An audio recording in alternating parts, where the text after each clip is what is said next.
भक्तों, चाहे मर जाना, पर सावन में ये 5 गलती भूल कर भी मत करना। चाहे आपके आगे मौत ही क्यों ना खड़ी हो, लेकिन सावन में ये 5 बुरे काम मत करना। पूरे सावन सोमवार का लाभ नष्ट हो जाएगा। और सावन में बैंगन क्यों नहीं खाते? सावन व्रत में क्या क्या खाना चाहिए भक्तों? सावन में हल्दी से क्यों बचा जाता है? और सावन सोमवार का व्रत ये 3 महिलाएं क्यों नहीं रख सकती? ये सभी बातें आज हम इस सावन की इस वीडियो में बताएंगे। लेकिन उससे पहले कमेंट बॉक्स में भगवान शिव जी का जयकारा लगाते हुए हर हर महादेव जरूर लिखें, लाइक जरूर करें।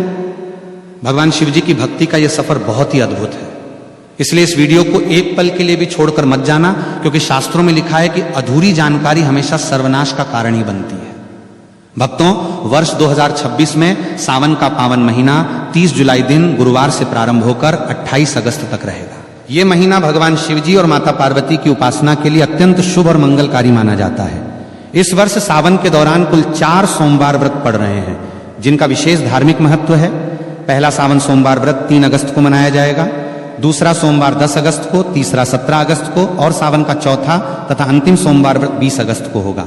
सावन का समापन 28 अगस्त 2026 को हो रहा है, जो कि रक्षाबंधन का पर्व है। इसी दिन बहनें अपने भाइयों की कलाई पर रक्षा सूत्र यानी राखी बांधकर भाई बहन के अटूट प्रेम और विश्वास के त्योहार को मनाएंगी। सावन का पहला दिन यानी 30 जुलाई भगवान श्री हरि विष्णु की कृपा प्राप्ति के लिए भी बहुत दुर्लभ और शुभ संयोग लेकर आ रहा है। पौराणिक मान्यताओं के अनुसार सावन के पूरे महीने में शिव भक्त शिवलिंग पर जल और बेलपत्र अर्पित करके सुख समृद्धि, सौभाग्य और दीर्घायु का आशीर्वाद प्राप्त करते हैं। ये समय सुहागिन महिलाओं के लिए अखंड सौभाग्य के नियमों का पालन करने और मंगला गौरी व्रत के माध्यम से पति की उन्नति की कामना करने के लिए सबसे बेहतर माना गया है। अतः 30 जुलाई से शुरू होने वाले इस पवित्र माह में श्रद्धा, नियम और पूर्ण सात्विकता के साथ महादेव की शरण में जाकर कोई भी भक्त अपनी हर मनोकामना पूरी कर सकता है। सावन का महीना कोई साधारण महीना नहीं है। ये ब्रह्मांड के रचयिता, पालनकर्ता और संहारक साक्षात देवों के देव महादेव का काल है। हमारे हिंदू पंचांग के अनुसार जब भगवान विष्णु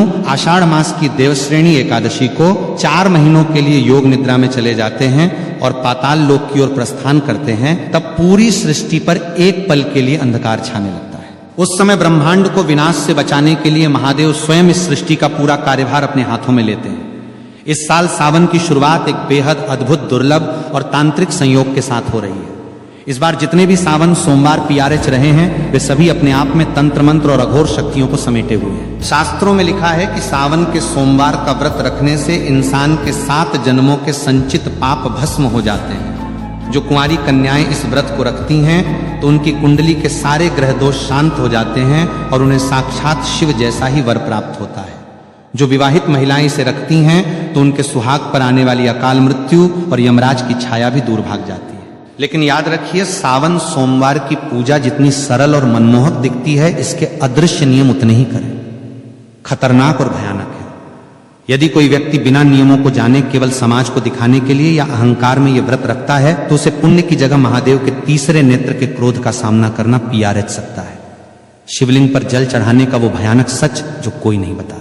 जब हम सावन के महीने में शिव मंदिर जाते हैं, तो हमारी आदत होती है कि हम जल का लोटा लेकर सीधे शिवलिंग की तरफ द्वार पड़ते हैं। लेकिन यहीं पर लोग अपने जीवन की सबसे बरही, आत्मघाती और विनाशकारी गलती कर बैठते हैं। बहुत से लोग मंदिर के अंदर बने नल, कुएं या शिवालय के प्रांगण में लगे हुए वाटर फिल्टर से ही जल भर लेते हैं और उसे शिव जी पर चढ़ा देते हैं। शास्त्रों के अनुसार यह घोर अपराध और वर्जित कर्म माना गया है, जिसे पराया जल या चोरी का जल कहा जाता है। मंदिर का जल केवल वहां के पंडित, पुजारी या उस प्रांगण में रहने वाले सेवादारों के लिए होता है, क्योंकि वो मंदिर परिसर ही उस पुजारी का घर होता है। यदि आपका घर मंदिर की सीमा से बाहर है, तो आपको हमेशा अपने घर की रसोई से, अपने घर के मटके या शुद्ध जल पात्र से तांबे, चांदी या पीतल के लोटे में जल भरकर ही मंदिर जाना चाहिए। इसके पीछे का सबसे बड़ा आध्यात्मिक और वैज्ञानिक रहस्य यह है कि जब आप अपने घर से जल लेकर पैदल या किसी माध्यम से शिव मंदिर की ओर निकलते हैं, तो रास्ते भर आपके घर की नकारात्मक ऊर्जा, आपके परिवार की बलाएं, पितरों का कष्ट और आपके शरीर की बीमारियां उस जल के भीतर समाने लगती हैं। वो जल आपके सारे कष्टों को अपने भीतर सोख लेता है। जब आप उस जल को शिवलिंग पर अर्पित करते हैं, तो महादेव आपके उन कष्टों को स्वीकार करके उन्हें अपने गले के विष की तरह भस्म कर देते हैं।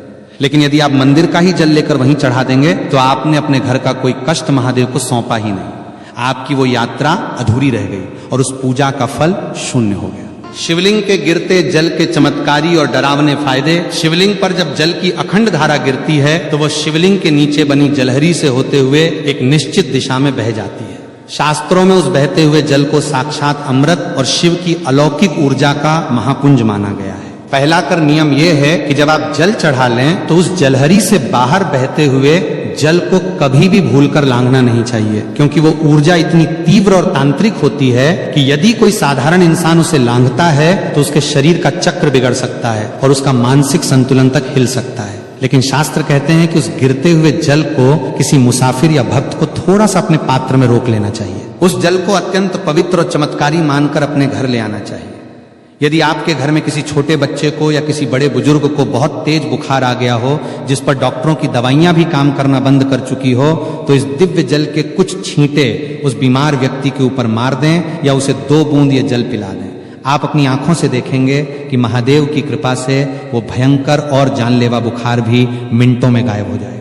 इतना ही नहीं, यदि किसी व्यक्ति की आंखों में हमेशा कीचड़ जाता हो या आंखें लाल रहती हो या जलन होती हो या उम्र के साथ आंखों की रोशनी धुंधली पड़ती जा रही हो, तो इस जल को सुबह सुबह अपनी आंखों पर पलकों के पास लगाना शुरू करें।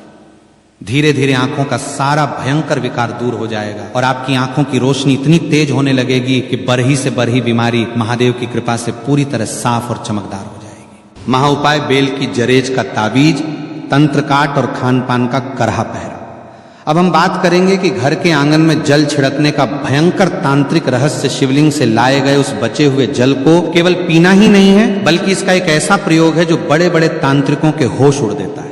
यदि आप इस जल को अपने घर के आंगन में, घर के चारों कोनों में, तिजोरी के पास और मुख्य द्वार पर छिड़कते हैं तो आपके घर के आसपास मंडराने वाली भयंकर से भयंकर अदृश्य शक्तियां, भूत प्रेत, अतृप्त आत्माएं और नकारात्मक बाधाएं चीखते हुए उस स्थान को हमेशा के लिए छोड़कर भाग जाती है। अगर किसी दुष्ट व्यक्ति ने या आपके दुश्मन ने आपके घर पर कोई टोना टोटका, मूठ करनी या तांत्रिक क्रिया की होगी जिसके कारण आपके घर में बीमारियां और कंगाली रहती हैं, तो शिवजी के इस चरणामृत के स्पर्श मात्र से वो तंत्र उसी क्षण उल्टा घूमकर करने वाले पर वार कर देता है।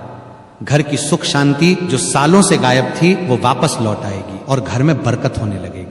लेकिन एक डरावनी चेतावनी याद रहे कि इस जल को कभी भी पैर नहीं लगना चाहिए और ना ही इसे किसी गंदे या अशुद्ध स्थान पर रखना चाहिए और ना ही इसे बाथरूम के आसपास ले जाना चाहिए, अन्यथा इसके परिणाम बहुत ही भयानक और विनाशकारी हो सकते हैं। जल और दूध में क्या मिलाकर चढ़ाएं और धतूरे का गुप्त गणित भोलेनाथ को प्रसन्न करने के लिए केवल सादा जल ही काफी है, क्योंकि भोले बाबा आशुतोष हैं। लेकिन यदि आप अपने जीवन की किसी विशेष और बहुत पुरानी और अधूरी मनोकामना को पूरा करना चाहते हैं तो जल में कुछ विशेष गुप्त वस्तुएं मिलाना अनिवार्य है। सावन के महीने में यदि आप शिवलिंग पर गन्ने का ताजा रस या जूस चढ़ाते हैं तो माता लक्ष्मी जी आपके घर में साक्षात बंध जाती है और दरिद्रता कितनी भी बड़ी हो या कर्ज का पहाड़ कितना भी ऊंचा हो, वो महादेव के सामने घुटने टेक देता है। यदि आपको लगता है कि आपके घर में पितृदोष है या राहु केतु की महादशा चल रही है या बनते काम एन वक्त पर बिगड़ जाते हैं, तो जल के अंदर थोड़े से काले तिल मिलाकर AUM नमः शिवाय का 108 बार जाप करते हुए शिवलिंग पर अर्पित करें।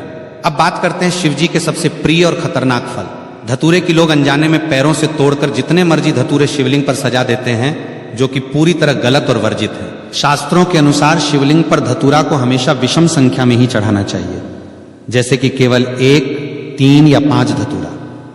असल में इंसान के भीतर छिपे काम, क्रोध, लोभ, मोह और अहंकार का प्रतीक है। जब आप विषम संख्या में धतूरा चढ़ाते हैं तो आप अपनी इन मानसिक बुराइयों और जहर को महादेव के चरणों में सौंप रहे होते हैं। इसके साथ ही सावन में पंचामृत का भोग लगाना चाहिए, जिसमें शुद्ध गाय का कच्चा दूध, गाढ़ा दही, घर का निकाला हुआ घी, शुद्ध शहद और मिश्री की शक्कर शामिल हो। यह सभी सामग्री शिवजी को तृप्त करती है। लेकिन याद रखें कि पंचामृत में कभी भी बाजार की डिब्बा बंद या मिलावटी चीजों का इस्तेमाल भूलकर भी ना करें।